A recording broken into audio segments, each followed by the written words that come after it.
Hello दोस्तों, क्या आपको भी लगता है कि आप जितनी मेहनत करते हैं, आपको उतनी कामयाबी नहीं मिलती है, आपको उतनी अर्निंग नहीं होती है, जितनी आप मेहनत करते हैं?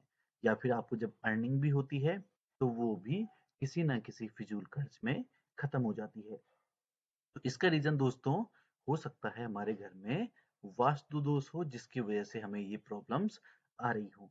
कई बार ऐसा होता है दोस्तों, 90% टाइम ऐसा होता है कि हमारे घर में वास्तु दोष होता है और हमें उसके विषय में नहीं पता होता है। तो आज हम ऐसे ही वास्तु दोषों को देखेंगे जो कि घर में होता है, जिसकी वजह से हमें नुकसान पहुंचता है, लेकिन हमें हमें उस चीज का नहीं पता होता है। तो स्टार्ट करते हैं दोस्तों। नंबर वन, सबसे पहला और कॉमन जो दोस्तों वास्तु दोष होता है, वो होता है घर में टूटा हुआ सामान रखना। कई बार देखा होगा आपने कि हम घर में जो टूटा हुआ सामान रहता है उसको रख के रखते हैं, उसको बाहर नहीं फेंकते हैं। जैसे कि टूटी हुई घड़ी, क्रैक हुआ मिरर या खराब इलेक्ट्रॉनिक सामान। ये सब चीजें दोस्तों नेगेटिव एनर्जी को अट्रैक्ट करती है, जिससे कि वास्तु दोष उत्पन्न होता है। वास्तु के मुताबिक टूटा हुआ सामान पैसों के फ्लो को ब्लॉक कर देता है। इससे हमारी अपॉर्चुनिटी रुकती है और हमारे पास पैसा आना रुक जाता है। तो इसका उपाय क्या रहेगा दोस्तों?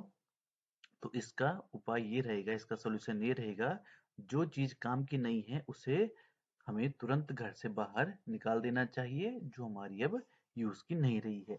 टूटे हुए सामान को या खराब चीजों को घर में रखकर कोई फायदा नहीं है, ये नेगेटिव एनर्जी को ही इनहेंस करती है।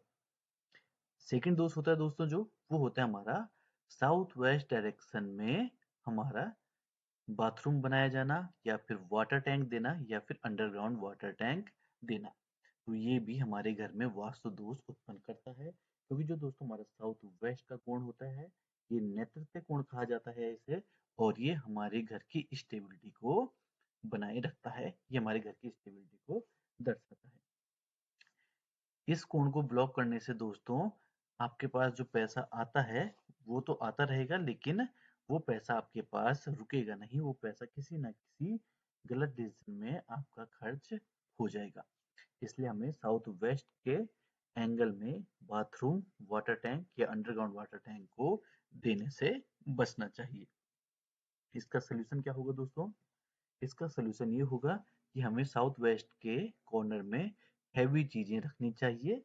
उस एंगल को हमें हैवी करना होता है, क्योंकि साउथ वेस्ट का एंगल दोस्तों हमारा हमेशा हैवी लोड उसमें रखा जाता है, जिसके लिए हम वहां पर स्टेयर्स भी कई बार बनाते हैं, लेकिन हमें वहां पर सेप्टिक टैंक और पानी से बचना है। इसके बाद दोस्तों जो हमारा तीसरा वास्तु दोष होता है, जो कॉमन देखा जाता है, अगर आपके मेन गेट के बिल्कुल सामने मिरर लगा रहता है, तो इससे दोस्तों हमारे घर की पॉजिटिव एनर्जी कम हो जाती है। हमें हमारे घर को अच्छी तरीके से यहाँ पर पॉजिटिव एनर्जी नहीं मिलती है। इसके लिए दोस्तों हमें ये करना होता है कि मिरर को अपने मेन डोर से थोड़ा दूर लगाना होता है, और इस डायरेक्शन में लगाना होता है, जिससे कि जब हम घर के अंदर एंटर करें तो हमें मिरर पे अपनी परछाई ना दिखाई दे। अगर दोस्तों हमारा मिरर मेन डोर के सामने लगा रखा है, तो इससे जो रिजल्ट निकलता है उससे दोस्तों पैसे रुकते हैं और हमारी अपॉर्चुनिटी भी मिस होती है। इसके अलावा दोस्तों हमारा मंदिर का स्थान भी हमारे वास्तु को बहुत तरीके से प्रभावित करता है। मंदिर का स्थान अगर गलत दिशा में है, तो ये भी हमें गरीबी की तरफ धकेलता है। सबसे पहले दोस्तों अगर मंदिर हमारा बाथरूम के पास में है, तो ये हमें गरीबी की तरफ धकेलता है। इससे हमारे घर में नेगेटिव एनर्जी इनहेंस होती है। अगर मंदिर हमारे बेडरूम के अंदर बनाया गया है, तो यहाँ पर भी दोस्तों हमें नुकसान पहुंचता है। मंदिर हमारे बेडरूम के अंदर नहीं होना चाहिए, मंदिर के लिए हमें एक अलग स्पेस देना चाहिए। इसके अलावा दोस्तों अगर आपका मंदिर स्टेयरकेस सीढ़ियों के नीचे वाले एरिया में बना रखा है, तो ये भी नुकसानदायक होता है। हमें मंदिर को कभी भी स्टेयरकेस के नीचे नहीं बनाना चाहिए। कई बार होता यह है दोस्तों कि स्टेयरकेस के नीचे का एरिया हमें लगता है कि ये ज्यादा यूज का नहीं है, तो हम यहाँ पर कुछ ना कुछ बनाने की सोचते हैं, लेकिन हमेशा याद रखना है स्टेयरकेस के नीचे के एरिया में हमें कोई भी कंस्ट्रक्शन नहीं करना चाहिए। हम अगर यहाँ पर कुछ बनाना ही चाहें, तो हम यहाँ पर कोई चीज स्टोर बना सकते हैं जो हल्की फुल्की लकड़ियों से बना हो। इसके अलावा हमें स्टेयर्स के नीचे कोई भी एक्स्ट्रा नहीं बनाना होता है। मंदिर बनाने के लिए बेस्ट डायरेक्शन की बात करेंगे दोस्तों, तो वो नॉर्थ और ईस्ट के बीच में रहेगी, जो कि होती है हमारी नॉर्थ ईस्ट डायरेक्शन, और ये होता है हमारा ईशान कोण। इस कोण में अगर हम मंदिर को बनाएंगे तो ये हमारे लिए बहुत ही ज्यादा फलदायक होता है।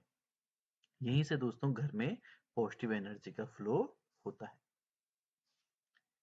नेक्स्ट देखेंगे दोस्तों, बेड के नीचे कई बार देखा जाता है कि स्टोरेज बना दिया जाता है। बेड के नीचे हम इस तरीके से बहुत सारा सामान भर देते हैं, जहाँ पर खराब इलेक्ट्रॉनिक्स भी रहते हैं, जूते रहते हैं, चप्पल रहती हैं, कई बार बुक्स वगैरह भी हम यहाँ पर रख देते हैं बेड के नीचे। लेकिन बेड के नीचे ये सब चीजें रखने से नेगेटिव एनर्जी इनहेंस होती है।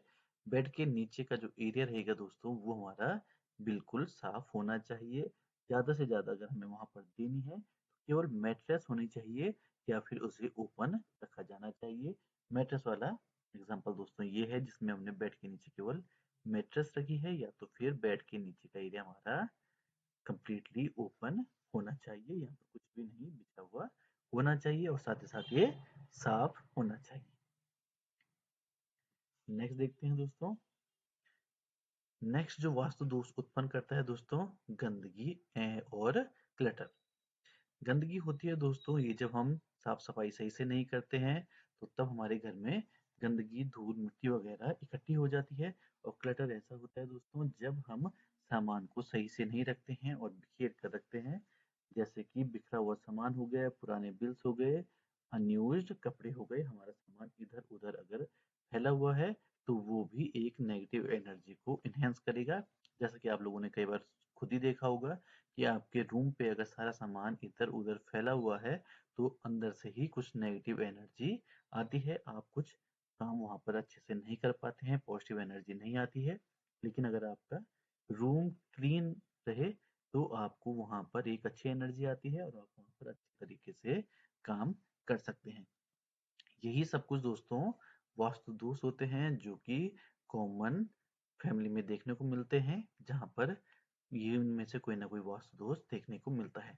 आप लोग दोस्तों हमें कमेंट में जरूर बताइए कि अभी तक आपके घर में कौन सा वास्तु दोष था जिसे आपने वीडियो देखने के बाद दूर किया है और जिसके आपको फायदे मिलने प्रारंभ हो चुके हैं। क्योंकि दोस्तों वास्तु कोई जादू नहीं होता है जो कि तुरंत आपके लिए कुछ काम करके दिखाए, या हम कपड़ा हटाएं, पर्दा हटाएं और कुछ जादू होकर आ जाए। वास्तु दोस्तों एक साइंस है जो कि हमारे एलिमेंट्स को एक बैलेंस एनर्जी देती है, उनकी एनर्जी को बैलेंस करती है। तो दोस्तों ऐसी वीडियो के लिए आप हमारे चैनल को सब्सक्राइब कीजिए, वीडियो को लाइक कीजिए और शेयर कीजिए और साथ साथ कमेंट कीजिए। अगर दोस्तों आप हमसे कांटेक्ट करना चाहते हैं तो आप हमारा नंबर पर कांटेक्ट कर सकते हैं। नंबर आपको टाइटल और डिस्क्रिप्शन में मिल जाएगा।